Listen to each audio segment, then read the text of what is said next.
Well, hi everyone, Anthony Fantano here, the internet's busiest music nerd, back again for another album review. Before we get into this, I want to tell y'all that I have done 2 reviews, okay, of the new Vivian Girls LP, Share the Joy, and also of the new Monopoly EP, Manifestations. You can find them linked below this video on YouTube or listed in the reviews section on theneedledrop.com. Metronomy is an English quartet, and this is their 3rd LP, the English Riviera, which sounds like a vacation destination, and it is that, sonically, but I wouldn't take your husband or wife there. They might think you're a cheapskate. But like this band or dislike them, something that no one can say about this album is that Metronomy did not progress. These guys shifted from a pretty instrumental style to some really quirky synthesizer pop with vocals in their first 2 albums. And now here, they're mellowing out a lot more and concentrating on what makes an album great: songwriting. Plus they're kind of subtracting out what made the band sound so idiosyncratic or odd. For all intents and purposes, Metronomy is still an indie pop band. I don't like that term that much.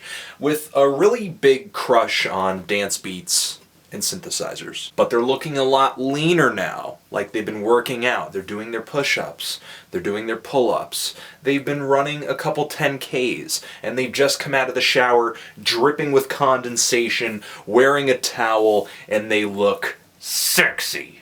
Candles are lit, rose petals are strewn about the floor, because this is one of those get close and personal kind of albums. Or at least it sounds that way. Some of the lyrics here do deal with some less love-smitten topics. Sometimes relationships do go awry. With the way the lyrics are written, the way they're delivered with the vocals, I really feel like I sympathize with some of the going on in this LP. Like, I really feel the exhausted tension on the track She Wants, or even the sensuality in We Broke Free, or the love connection lost but found again in Everything Goes My Way. But this LP does have its highs and its lows for me. When this thing is at its best, it's producing just heavily orchestrated pop music that leaves no stone unturned and no vocal unharmonized. We Broke Free has a really angelic build with a steady beat of bass and drums behind it, all these synthesizers swelling in, vocals bouncing off of each other, and it's got a really sexy sway. And it all evolves toward these multi-layered guitar solos that create this burning wall of sound, and just so many emotions are hitting me at once on that track. I love it. I love the little flourishes of backup vocals and the duet direction the second track on this LP takes. It really kind of melts my heart on a song that I might have otherwise been cynical toward. For me, this thing is really enjoyable up until the last third of the LP, where I feel like the band kind of leaves me hanging out to dry a little bit, because they focus away from their songwriting and more on what I think is most likely the weakest thing on the English Riviera, and that's the instrumentation. Now, I'm not talking about the melodies or the chords, none of that. I'm talking more about the sounds here, the way this thing was mixed. The track Loving Arm has extremely muddy synthesizers all over that track, and the fact that that number stays a little too quiet for me kind of underwhelms me. The drums, especially the snare drum on a lot of these songs, just feel so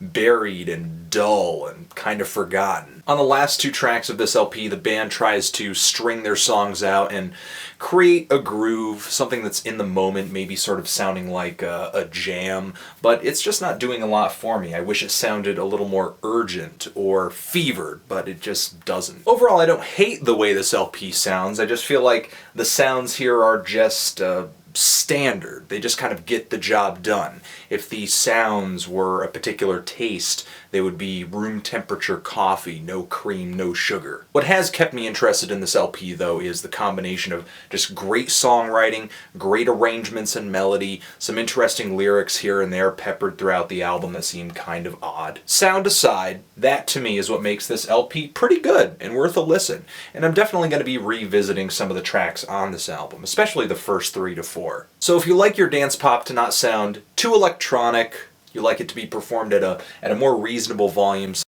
Feeling a strong 7 on this LP, enjoyed it quite a bit, not in love with it, but let me know what you think about this record. Are you loving it? Are you hating it? Why? And what do you think I should review next? Anthony Fantano, Metronomy, forever.